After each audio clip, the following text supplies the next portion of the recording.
In today's video, I'm gonna be walking through the easiest way to make a PDF from your image in iPhone.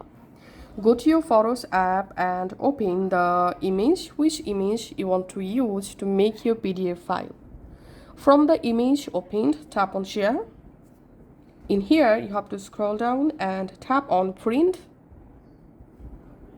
And here, just pinch your fingers to zoom in this image preview.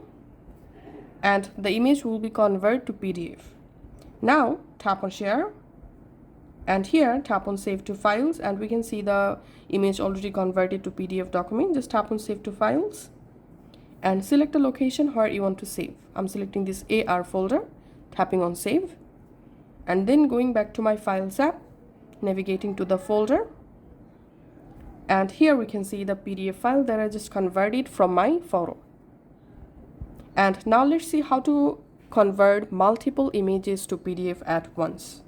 Go to your Photos app, and this time tap on Select. Select one or multiple photos. Tap on Share. Again, tap on Print.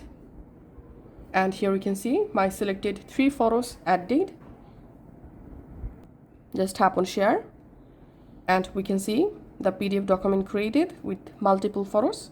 Just tap on Save to Files. Select the folder, tap on Save, and going back to my Files app, and here is the PDF with multiple pictures. Thanks for watching.